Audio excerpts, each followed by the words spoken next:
First news చూద్దాం. MLC కవితపై Teenmar Mallanna చేసిన వ్యాఖ్యలు తీవ్ర దుమారం రేపుతున్నాయి. కవితపై అనుచిత వ్యాఖ్యలను నిరసిస్తూ మల్లన్న ఆఫీస్ పై దాడి చేశారు జాగృతి కార్యకర్తలు. ఆఫీస్ లో ఉన్న సిబ్బందితో పాటు సెక్యూరిటీ పైన విరుచుకుపడ్డారు. దీంతో అక్కడ ఉద్రిక్త పరిస్థితులు నెలకొన్నాయి. తీన్మార్ మల్లన్నతో పాటు మరికొందరికి గాయాలయ్యాయి. పరిస్థితిని అదుపులోకి తెచ్చేందుకు మల్లన్న గన్మెన్ 5 రౌండ్ల గాల్లోకి కాల్పులు జరిపారు. నిన్న ఓ ప్రసంగంలో కవితపై అభ్యంతరకర వ్యాఖ్యలు చేశారు మల్లన్న. బీసీ రిజర్వేషన్ల ఆర్డినెన్స్ తో కవితకు ఏం సంబంధమన్నారు. మీకు మాకు ఏవైనా కంచం పొత్త అంటూ మల్లన్న చేసిన వ్యాఖ్యలు వివాదాస్పదమయ్యాయి. ఎమ్మెల్సీ మల్లన్న వ్యాఖ్యలపై భగ్గుమన్న జాగృతి శ్రేణులు మేడిపల్లిలోని మల్లన్న ఆఫీస్ పై దాడికి తెగబడ్డారు. ఇక హుటాహుటిన అక్కడికి చేరుకున్న పోలీసులు జాగృతి శ్రేణులను కంట్రోల్ చేసి మల్లన్న స్టేట్మెంట్ ను రికార్డ్ చేశారు. ఇటు క్లూ టీం ఆధారాలు సేకరిస్తోంది. దాడిపై స్పందించిన తీన్మార్ మల్లన్న కవితపై ఆగ్రహం వ్యక్తం చేశారు. తాను చేసిన వ్యాఖ్యలకు కట్టుబడి ఉన్నానన్నారు. బీసీ ఉద్యమంతో కవితకు సంబంధం లేదని మరోసారి స్పష్టం చేశారు. కంచం మంచం అనేది తెలంగాణలో ఊతపదమన్నారు. దాడులకు భయపడే ప్రసక్తే లేదని తేల్చి చెప్పారు. కవిత ఎమ్మెల్సీని వెంటనే రద్దు చేయాలని మల్లన్న డిమాండ్ చేశారు. కల్వకుంట్ల కవిత గారు, మీకు నేను చెప్తా ఉన్నా, మీరు ఇటువంటి చిల్లర మల్లర పనులు బంద్ చేసి మీ పంచాయతీ మీ నాయన మీద ఉన్న ఫ్రస్ట్రేషన్ అంతా బీసీల మీద తీస్తా అంటే మేము ఒప్పుకోము. మీ అన్న మీద ఉన్న కోపం అంతా మా మీద తీస్తా అంటే మేము ఒప్పుకోము. ఖచ్చితంగా దీన్ని ఎదుర్కొంటాం. రాజకీయంగా ప్రజాక్షేత్రంలో ఏం జరిగిందో ఈ రక్త మరకలతోటే రేపు ప్రజల దగ్గరికి పోబోతా ఉన్నాం. ఫిర్యాదు చేయడం జరిగింది, పోలీసులకు ఫిర్యాదు చేయడం జరిగింది, సంబంధిత ఆధారాలను కూడా ఇవ్వడం జరిగింది. సో పోలీసులు తగిన చర్యలు తీసుకుంటారని అనుకుంటున్నాం. ఖచ్చితంగా కల్వకుంట్ల కవిత గారి ఎమ్మెల్సీ ఈ రకమైనటువంటి దాడులకు ప్రేరేపించి హత్యాయత్నాలు, సాటి ఎమ్మెల్సీ పైన హత్యాయత్నం ప్రయత్నించినటువంటి కల్వకుంట్ల కవిత గారి ఎమ్మెల్సీ సభ్యత్వాన్ని రద్దు చేయాలని చెప్పి నేను కోరుతా ఉన్నా. ప్రజాక్షేత్రంలోకి వస్తే మా బీసీ ఆడబిడ్డలు నిన్ను తరిమి కొట్టుడు గ్యారంటీ అని చెప్పి తెలియజేస్తా ఉన్నాం.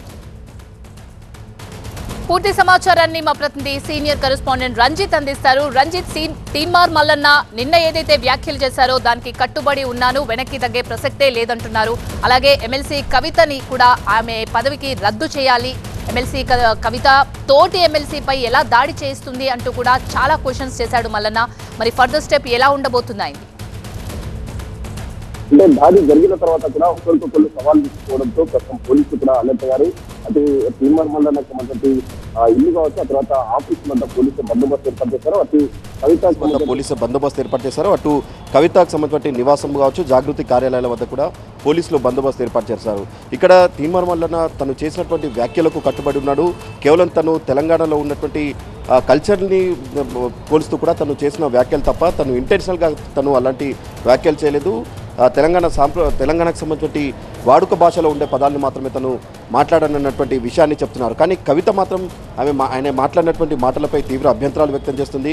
ఇదే క్రమంలో మండలి చైర్మన్ కలవడం కావచ్చు, ఆ తర్వాత డీజీపీ కార్యాలయానికి వెళ్ళి ఆమె ఫిర్యాదు కూడా చేసింది. ఆమె మాట్లాడిన తర్వాత కూడా ప్రస్తుతం తీన్మార్ మల్లన్న కూడా రెస్పాండ్ అయ్యారు. ఎట్టి పరిస్థితుల్లో తను తగ్గేది లేదు, తను చేసినటువంటి వ్యాఖ్యలకు కట్టుబడి ఉన్నానన్నటువంటి విషయాన్ని అని చెప్పడంతో పాటు తను కూడా ఫిర్యాదు చేయబోతున్నాను.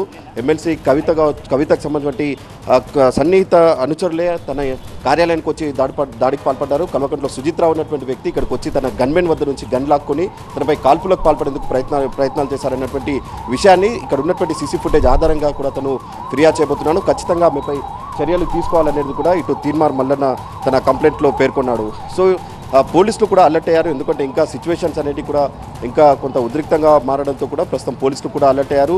మరోసారి ఇటు ఇరు వర్గాలకు సంబంధించిన వ్యక్తులు ఒకరిపై ఒకరు దాడులకు దిగకుండా ఉండేందుకు ప్రస్తుతం పోలీసులు అయితే కొంత అలర్ట్గా ఉన్న పరిస్థితి కనిపిస్తోంది. మరోవైపు మేడిపల్లి పోలీసులు కూడా తీన్మార్ మల్లన్న ఇప్పుడు ఫిర్యాదు ఇచ్చారు కాబట్టి ఫిర్యాదును తాము పూర్తి స్థాయిలో ఎగ్జామిన్ చేసిన తర్వాత దానికి సంబంధించిన కేసులు నమోదు చేస్తామన్నటువంటి విషయాన్ని చెప్తున్నారు. అయితే ఈ ఘటన జరిగిన తర్వాత మల్కాజ్గిరి డీసీపీ కూడా ఘటనా స్థలాన్ని పరిశీలించారు.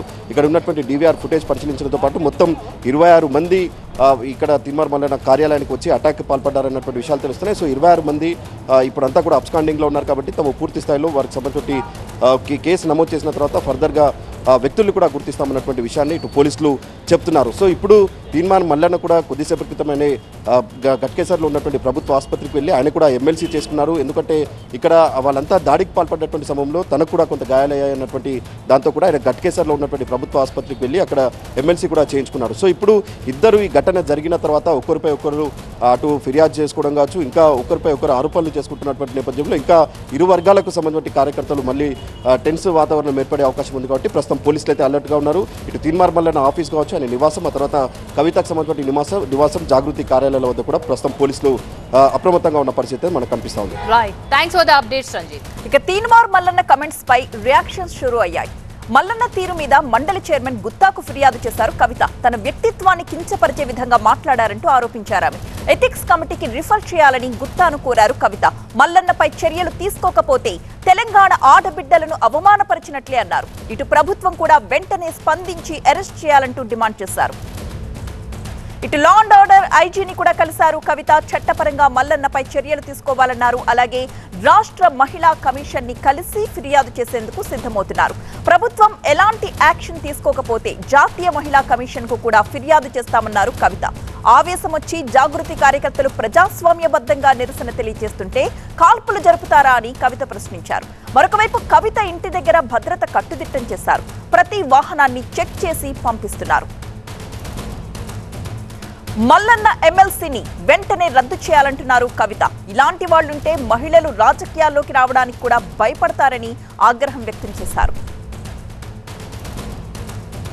ముఖ్యమంత్రి గారు నేను డిమాండ్ చేస్తా ఉన్నా, ఎట్టి పరిస్థితుల్లో వెంటనే తీన్మార్ మల్లన్న గారిని అరెస్ట్ చేయాలి. మేము రేపు ఉమెన్స్ కమిషన్ కూడా వెళ్తాం, నేషనల్ ఉమెన్స్ కమిషన్ కూడా వెళ్తాం.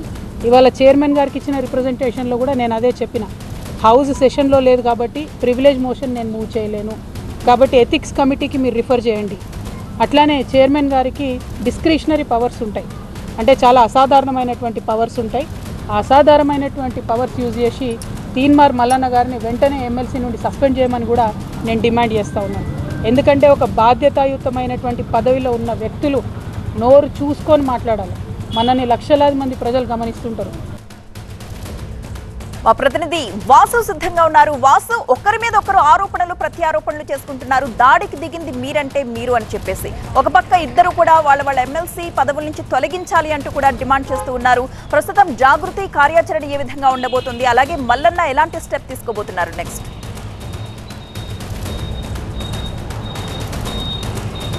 నిన్న తీన్మార్ మల్లన్న ఎమ్మెల్సీ కవిత మీద కొన్ని వ్యాఖ్యలు వివాదాస్పదం అయ్యాయి. ఆ నేపథ్యంలోనే ఈరోజు జాగృతి కార్యకర్తలు తీన్మార్ మల్లన్న కార్యాలయం మీద దాడి చేశారు. ఈ ఎపిసోడ్ అంతా మనకు తెలుసు. దాని తర్వాత ఇప్పుడు ఎమ్మెల్సీ కవిత దానికి సంబంధించి సీరియస్గా రియాక్ట్ అయ్యారు. కొద్దిసేపటి క్రితం మండలి చైర్మన్ గుత్తా సుఖేందర్ దగ్గరికి వెళ్ళి ఒక లేఖ సమర్పించారు, ఒక ఫిర్యాదు చేశారు. ఆ ఫిర్యాదులో ఏం చెప్పారంటే ఎథిక్స్ కమిటీకి రిఫర్ చేయాలి. ఒక మహిళ అయిన నేను, దాంతోపాటు మండలిలో నేను కూడా సభ్యులుగా ఉన్నాను. సో దానికి సంబంధించి నా మీద చాలా వ్యాఖ్యలు చేశారు. ఎందుకంటే నన్ను కించపరిచే విధంగా వ్యాఖ్యలు చేశారు, మహిళల్ని కించపరిచే విధంగా వ్యాఖ్యలు చేశారు. వెంటనే కూడా ఇటు తీన్మార్ మల్లన్న మీద సస్పెన్షన్ వేటు వేయాలంటూ కూడా చెప్తున్న పరిస్థితి నెలకొంది. పూర్తి స్థాయిలో గత కొంతకాలంగా తీర్మానం వలన ఇదే విధంగా తన మీద వ్యాఖ్యలు చేస్తుంటూ ఆమె చెప్పుకుంటూ వచ్చింది.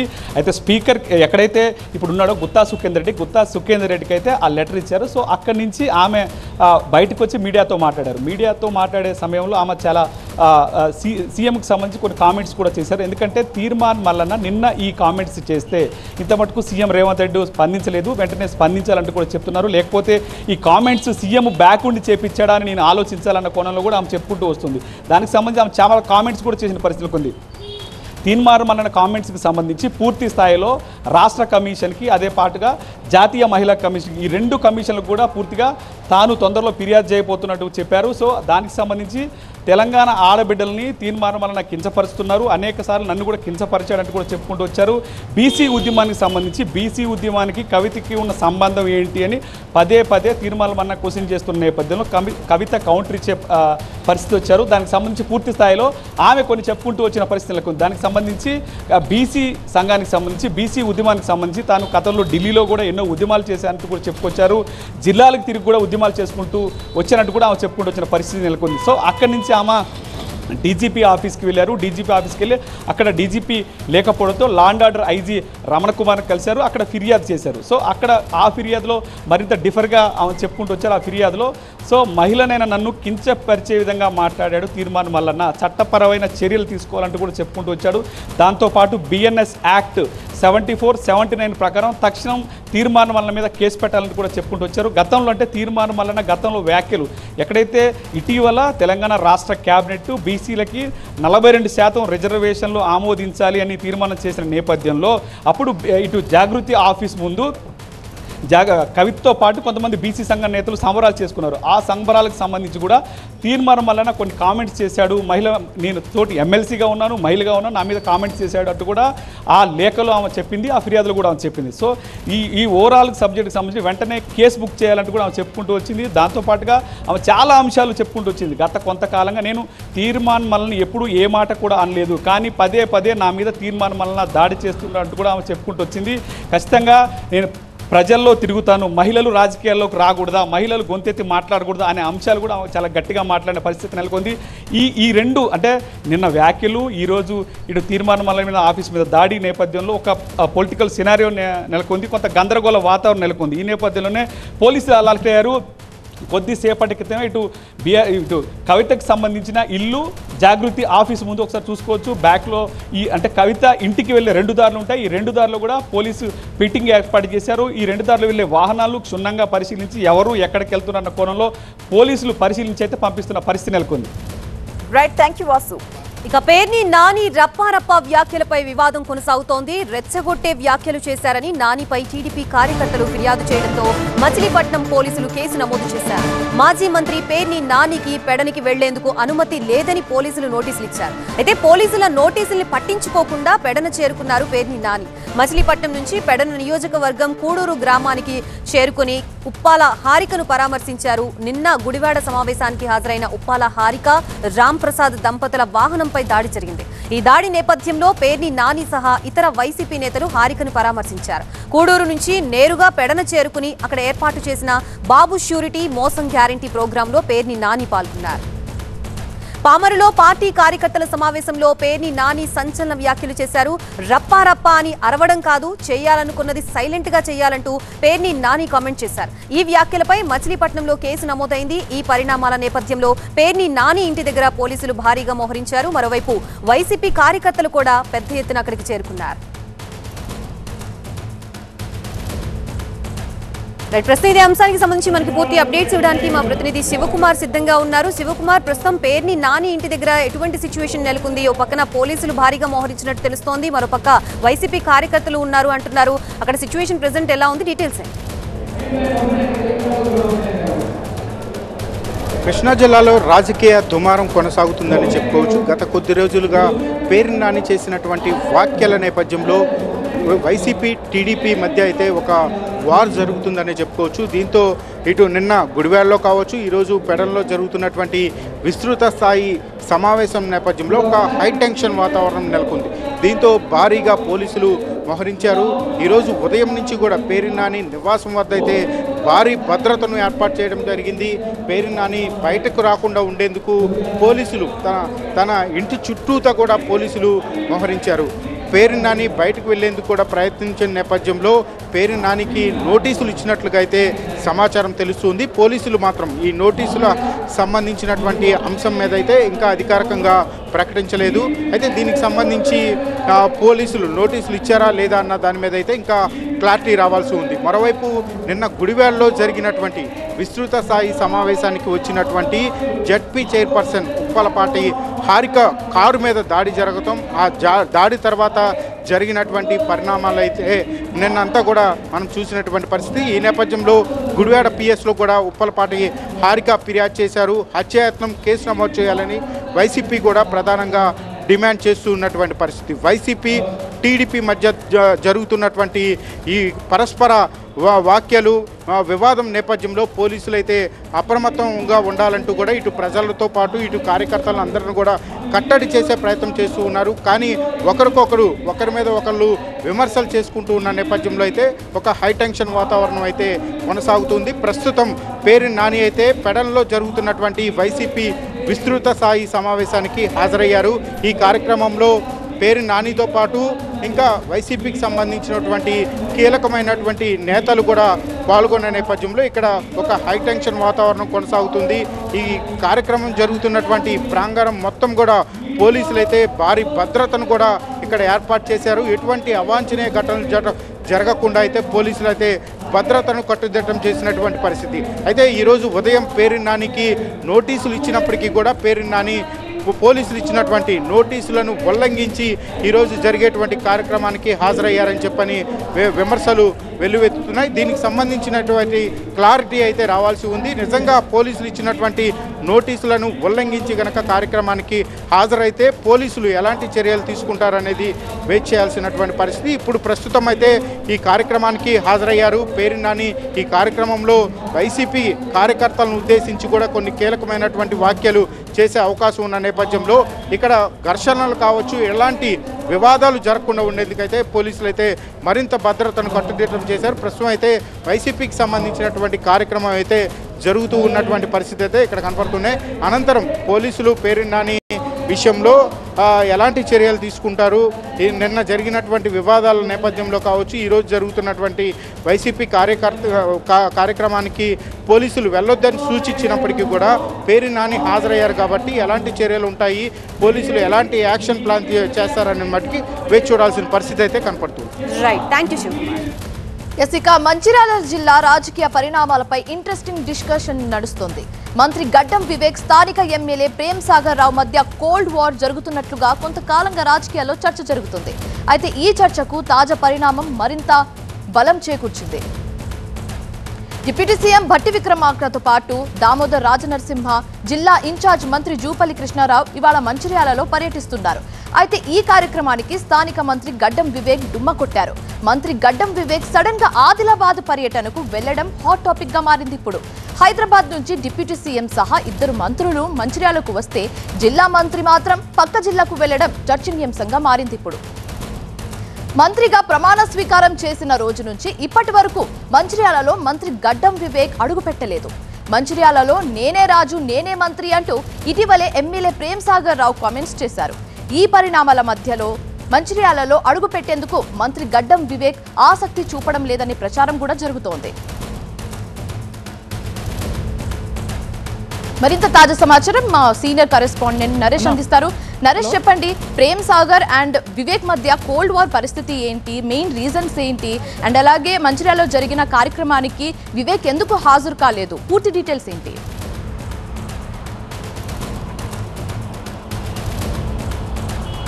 కాంగ్రెస్ తిరిగి ప్రభుత్వంలోకి వచ్చిన సమయం నుండి మొదలు పెడితే ఇప్పటి వరకు దాదాపుగా ఈ 17 నెలల కాలంలో మంత్రి కోసం ఓరాఓరిగా ఫైట్ చేశారు.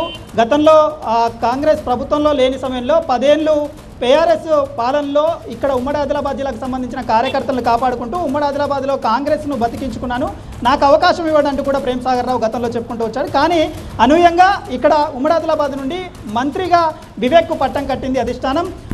ఆ తర్వాత నుండి పరిణామాలు మరింత హీటెక్కాయి. చెన్నూరు నియోజకవర్గానికి సంబంధించిన ఎమ్మెల్యేగా కొనసాగుతున్న గడ్డం వివేక్ మంత్రిగా మారడంతో మంత్రి స్థాయిలో మంచిర్యాల జిల్లా కేంద్రానికి మంచిర్యాల నియోజకవర్గానికి పర్యటనకు రావాల్సి ఉన్నా ఇప్పటి వరకు ఆ పర్యటన మాత్రం చేయని పరిస్థితి. మంచిర్యాల జిల్లా కేంద్రంలోనే సొంత ఇల్లు ఉన్నప్పటికీ ఇంటికే పరిమితమయ్యాడే తప్ప మంచిర్యాల నియోజకవర్గంలో మంత్రిగా ఇప్పటి వరకు పర్యటన చేసిన పరిస్థితి లేదు. ఈరోజు ఏకంగా 4 మంత్రులు డిప్యూటీ సీఎం భట్టి విక్రమార్కతో సహా ఆరోగ్య శాఖ మంత్రి దామోదర్ రాజనరసింహ, ఐటీ మినిస్టరు దుద్దిల్ల శ్రీధర్ బాబు, ఇటు జిల్లా ఇన్ఛార్జు మినిస్టర్గా కొనసాగుతున్న జూపల్లి కృష్ణారావు ఈరోజు పర్యటన చేశారు. మంచిర్యాల నియోజకవర్గంలో లక్షట్పేటలో ప్రభుత్వ ఆసుపత్రి 20 సంవత్సరాల కలగా ఉన్న ప్రభుత్వ ఆసుపత్రిని ప్రారంభించారు. అదేవిధంగా ప్రభుత్వ ఉన్నత పాఠశాలను నూతన హంగులతో ప్రారంభించారు. ఇటు సోలార్కు సంబంధించిన ప్రాజెక్టును ఇక్కడ లాంచ్ చేసి బహిరంగ సభను కూడా ఏర్పాటు చేశారు. ఈ బహిరంగ సభలో 4 మంత్రులు పాల్గొన్నారు తప్ప స్థానిక మంత్రి అయిన గడ్డం వివేక్ మాత్రం హాజరు కాలేదు. ఉటావుటిన నిన్నటి వరకు ఇదే నియోజకవర్గంలో పర్యటనలు కొనసాగించి చెన్నూరు నియోజకవర్గంలో పర్యటనలు కొనసాగించిన మంత్రి గడ్డం వివేక్ ఈరోజు ఉదయం ఆదిలాబాద్ జిల్లాలోని నార్నూరులో తలమడుగులో పార్టీ కార్యక్రమాల్లో పాల్గొనేందుకు వెళ్లారు. నిన్న 12వ తేదీన బాసరకు దేవాదాయ శాఖ మంత్రి కొండా సురేఖ వచ్చిన సందర్భంలో కూడా కొండా సురేఖ వెంట బాసర ఆలయంలో దర్శించుకున్నారు. ఆలయంలో అభివృద్ధి కార్యక్రమాల్లో పాల్గొన్నారు. బాసర త్రిబులైట్ని దర్శించుకున్నారు. కానీ ఈరోజు మాత్రం స్థానికంగా ఉన్న స్థానికకు సంబంధించిన మంత్రులు ఎవరైతే ఉన్నారో మంత్రి గడ్డం వివేక్ మాత్రం ఈ నలుగురు మంత్రులు హాజరైన ఈ కార్యక్రమానికి రాని పరిస్థితి. దీంతో తీవ్ర ఉత్కంఠమైన చర్చ కొనసాగుతుంది. కోల్డ్ వార్ అయితే కంటిన్యూ అవుతుంది. నేనే రాజు నేనే మంత్రి అని మంచిర్యాల నియోజకవర్గానికి సంబంధించిన ఎమ్మెల్యే గతంలోనే ప్రకటించాడు. నేనే రాజుగా ఉన్న ఈ నియోజకవర్గానికి అభివృద్ధి చేయాలన్నా మంత్రిగా ఉండాలన్నా అది నాదే అన్నట్టుగా మాట్లాడిన సందర్భంలో కూడా గడ్డం వివేక్ దీని మీద స్పందించారు. రాజుగా ఉన్న నియోజకవర్గానికి మంత్రి అవసరం పడితే తప్పనిసరిగా తన సేవలు ఆ నియోజకవర్గానికి ఉంటాయి, ఉమ్మడి ఆదిలాబాద్ జిల్లాకు కూడా ఉంటాయని కూడా చెప్పుకుంటూ వచ్చారు. కానీ ఈరోజు మాత్రం మంత్రిగా స్థానిక మంత్రిగా హాజరు కావాల్సిన ఈ సమావేశానికి మాత్రం డుమ్మా కొట్టారు. అయితే ఆహ్వానం అందినప్పటికీ మంత్రి సొంత పార్టీకి సంబంధించి ఏదైతే అభివృద్ధి కార్యక్రమాలతో పాటుగా పార్టీ కార్యక్రమాల్లో పాల్గొనేందుకు నార్నూరుకు వెళ్లారు. నార్నూరులో అంబేద్కర్కు సంబంధించిన విగ్రహాన్ని ఆవిష్కరించారు. తలమడుగులు ఆదిలాబాద్ జిల్లా కేంద్రంలోని బోతు నియోజకవర్గంలో ఉన్న తలమడుగులో ఇప్పుడు కార్యక్రమం కొనసాగుతుంది. ఆ కార్యక్రమంలో పార్టీ శ్రేణులతో కలిసి పాల్గొంటున్నారు. మరోవైపు ఇదే టైంలో మంచిర్యాల జిల్లాలో మంచిర్యాల నియోజకవర్గంలో లక్షపేట దండపల్లి ఆజ్పూర్కు సంబంధించిన 3 మండలాల్లో 4 మంత్రులు సుడిగాలిని పర్యటన చేశారు. దాదాపుగా 28 కోట్లకు సంబంధించిన అభివృద్ధి కార్యక్రమాల్లో పాల్పంచుకున్నారు. ఒకానొక సందర్భంలో 2 ఏళ్ళు ఉంటానో నా సేవలు ఇంకెంతకాలం ఉంటాయంటూ ప్రేమ్ సాగర్ రావు ఒక మానవీయ కోణంలో మాట్లాడిన పరిస్థితులు, ఎమోషనల్గా మాట్లాడిన సందర్భం కూడా కనిపించింది. ఈ నేపథ్యంలోనే డిప్యూటీ సీఎం కలగజేసుకొని ఉప ముఖ్యమంత్రి బట్టి విక్రమార్క మీరు 100 ఏళ్ళు ఉండాలంటూ కూడా ప్రేమ్ సాగర్ రావును ఆశీర్వదించిన పరిస్థితి. ఈ ఒక సందర్భం కనిపిస్తున్న నేపథ్యంలో స్థానిక మంత్రి రాకపోవడం మాత్రం వీరిద్దరి మధ్యలో గడ్డం వివేక్ ఫ్యామిలీకి సంబంధించి ఇటు ఎమ్మెల్యే ప్రేమ్ సాగర్ రావు వర్గానికి సంబంధించిన మధ్య కోల్డ్ వార్ కొనసాగుతున్నట్టుగానే తెలుస్తుంది. ఆహ్వానం అందినా ఒకవేళ వస్తే అడ్డుకునే ప్రయత్నం చేసే అవకాశాలు ఉన్న నేపథ్యంలోనే గడ్డం వివేక్ రాలేదన్న చర్చ కూడా తీవ్రమవుతుంది. Right, thank you Naresh. ఇక తమిళనాడులో అజిత్ కుమార్ అనే సెక్యూరిటీ గార్డ్ కస్టోడియల్ డెత్ ప్రకంపనలు రేపుతోంది. ఈ ఘటన పొలిటికల్ గా టర్న్ తీసుకోవడం మరింత హీట్ పుట్టిస్తోంది. పోలీస్ కస్టడీలో మరణించిన అజిత్ కుమార్ కుటుంబానికి టీవీకి అధినేత నటుడు విజయ్ అండగా నిలిచారు. అజిత్ కుమార్ మృతికి నిరసనగా చెన్నైలో నిర్వహించిన ధర్నాలో పాల్గొన్న విజయ్ నల్ల చొక్కా ధరించి సారీ కాదు న్యాయం కావాలంటూ ప్లకార్డును ప్రదర్శించారు. గతంలోనూ లాకప్ డెత్లు జరిగాయనే ఆరోపణతో స్టాలిన్ సర్కార్పై టీవీకి అధినేత విజయ్ విరుచుకుపడ్డారు. ప్రభుత్వం నుండి తమకు కావాల్సింది సారీ కాదని న్యాయమని డిమాండ్ చేశారు. ఇలాంటి ఘటనలు జరిగిన ప్రతిసారి సారీ చెప్పడం అలవాటైపోయిందని మండిపడ్డారు. మీ పాలనలో ఇంకెన్ని దారుణాలు చూడాలి? కోర్టులు జోక్యం చేసుకుని ప్రశ్నిస్తున్నా ప్రభుత్వం పట్టించుకోదా అని విజయ్ నిలదీశారు. ఇలాంటి పరిస్థితుల్లో మీ పాలనతో మీతో తమిళనాడు ప్రజలకు ఏం అవసరం ఉందని విజయ్ ప్రశ్నించారు. அஜித் குமார் அவர்கள் ஒரு சாதாரண ஒரு எளிய குடும்பத்தைச் சேர்ந்த ஒரு இளைஞர். அந்த சாதாரண குடும்பத்துக்கு நடந்த அந்த கொடுமைக்கு சிஎம் அவர்கள் சாரி சொன்னாங்க, தப்பு இல்ல. இதே மாதிரி போலீஸ் விசாரணையில 24 பேர் இறந்து போயிருக்கிறாங்க. அந்த 24 பேரோட குடும்பத்துக்கும் நீங்க சாரி சொன்னீங்களா? தயவு செஞ்சு சாரி சொல்லிருங்க. அஜித் குமார் அவர்கள் குடும்பத்துக்கு நீங்க கொடுத்த நிவாரணம் மாதிரி இந்த 24 பேர் குடும்பத்துக்கும் நீங்க நிவாரணம் கொடுத்தீங்களா? இப்ப அதோட சேர்த்து இதையும் கொஞ்சம் பண்ணிருங்க சிஎம் சார். கேஸ்ல இருந்து இன்னைக்கு அஜித் குமார் அவர்கள் கேஸ் வரைக்கும் எல்லாத்துக்கும் நீதிமன்றம் தலையிட்டு உங்க கவர்மெண்ட் கேள்வி கேட்டுக்கிட்டு இருக்கு. எல்லாத்துக்கும் நீதிமன்றம் தலையிட்டு கேள்வி கேட்கணும்னா அப்புறம் நீங்க எதுக்குங்க சார்? உங்க ஆட்சி எதுக்குங்க சார்? நீங்க உட்கார்ந்து இருக்கிற அந்த சிஎம் பதவி எதுக்குங்க சார்? எப்படி கேள்வி கேட்டாலும் உங்க கிட்ட இருந்து எந்த பதிலும் வர போறதில்ல. ஏன்னா இருந்தாதானே வரும்.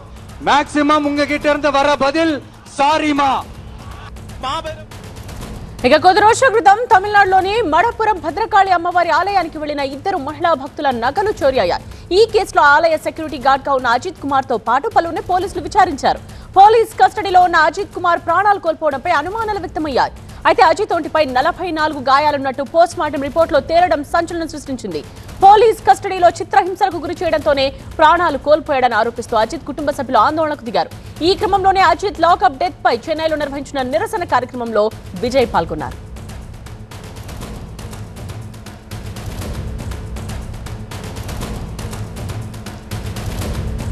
మా స్పెషల్ కరెస్పాండెంట్ మురళి లైవ్ లోనే సిద్ధంగా ఉన్నారు మరిన్ని డీటెయిల్స్ తో.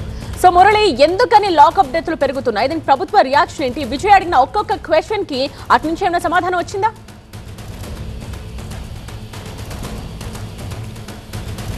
విజయ్ సొంతంగా పార్టీని ఏర్పాటు చేసి ఏడాది కూడా కాలేదు. అలాగే తమిళనాడుకు ఎన్నికలు జరగాల్సినటువంటి సమయం కూడా ఏడాది లేదు. అయితే ప్రతి అంశంలోనూ ప్రజలకు సంబంధించినటువంటి ప్రజా వ్యతిరేక విధానం అని ఎప్పుడైతే వివాదాలు జరుగుతున్నాయో, ఆరోపణలు వస్తున్నాయో, ప్రతి సందర్భంలో కూడా విజయ్ బయటకు వస్తున్నారు, బాధితులను కలుస్తున్నారు, నిరసన కార్యక్రమాలు చేపడుతున్నారు, ప్రభుత్వాన్ని నేరుగా నిలదీస్తున్నారు. తక్కువ కాలంలోనే నిరసన కార్యక్రమాలు చేపడుతూనే మరోవైపు ప్రభుత్వాన్ని నిలదీస్తున్నటువంటి పరిస్థితి తమిళనాడులో కనబడుతుంది. సో రీసెంట్గా అజిత్ కుమార్ కస్టడీ మృతికి సంబంధించి నిరసన కార్యక్రమంలో భాగంగా ఇవాళ ఆయన ప్రభుత్వాన్ని నేరుగా సూటిగా ప్రశ్నించారు. సో ఇప్పటి వరకు కూడా 24 మంది కస్టడీలో పోలీసులు విచారణ పేరుతో 24 మంది ప్రాణాలను పొట్టన పెట్టుకున్నారు. సో ఇవాళ ముఖ్యమంత్రి క్షమాపణ చెప్పారు అజిత్ కుమార్ కుటుంబానికి. అయితే మిగిలినటువంటి బాధితులు ఎవరైతే ఉన్నారో 24 మంది మొత్తం చనిపోయారో వారందరికీ కూడా క్షమాపణ చెప్పాలి. అలాగే నష్టపరిహారం అజిత్ కుమార్ కుటుంబానికి ఇచ్చారు. మిగిలినటువంటి 24 మందికి కుటుంబాలకు కూడా పరిహారం ఇవ్వాలన్నటువంటి విషయాన్ని ఆయన గట్టిగా కూడా ప్రభుత్వాన్ని డిమాండ్ చేసినటువంటి పరిస్థితి ఉంది. ఇక ఇటీవల కాలంలో చూస్తే ప్రభుత్వం పోలీసులు ఏ కేసులో అయితే అనుమానితులుగా అదుపులోకి తీసుకుంటారో అదుపులోకి వెళ్ళినటువంటి వ్యక్తి ప్రాణాలతో తిరిగి వస్తాడన్నటువంటి నమ్మకం కూడా లేదు. ఆ స్థాయిలో భయాందోళనకు గురి చేస్తున్నారు పోలీసులు. సో వీటన్నింటి వెనక కూడా ప్రభుత్వం ఉంది. సో అనేక కేసుల్లో ఈ తాజా చోరీ కేసులో అనుమానితులుగా ఉన్నటువంటి అజిత్ కుమార్ మాత్రమే కాదు, డిఎంకేకి సంబంధించి డిఎంకే నాయకులకు సంబంధించి అనుకూలంగా కేసులు ఏవైతే నమోదవుతాయో సో వాటిల్లో అత్యధికంగా ఈ కస్టోడియల్ మృతి అనేది జరిగినటువంటి విషయాన్ని కూడా విజయ్ పదే పదే చెబుతూ వస్తున్నారు. ఇవాళ నిరసన కార్యక్రమంలో కూడా చెప్పారు. సో ఇలాంటి పరిస్థితుల నుంచి విముక్తి కావాలి. తమిళనాడు ప్రజలకు ఇలాంటి ప్రభుత్వం అవసరం లేదు. కోర్టుకు వెళ్ళినప్పుడు మాత్రమే న్యాయం జరుగుతున్నప్పుడు, ప్రభుత్వ వ్యతిరేక విధానాలను ప్రశ్నించినా కూడా న్యాయం జరిగినప్పుడు, కేవలం కోర్టులను ఆశ్రయిస్తే మాత్రం న్యాయం జరిగేటప్పుడు ఈ ప్రభుత్వం ఎందుకు, ముఖ్యమంత్రిగా మీరెందుకు అన్నటువంటి విషయాన్ని ఆయన నేరుగా ప్రశ్నించారు. రాబోయేటువంటి రోజుల్లో ప్రభుత్వం తమిళనాడులో డిఎంకే ప్రభుత్వం నుంచి విముక్తి అనేది రాబోతోంది. ఆ దిశగా మేము అడుగులు వేస్తున్నాం, ప్రజలకు అండగా ఉంటాం అన్నటువంటి విషయాన్ని విజయ్ చెప్పుకొచ్చారు. రైట్ మురళి.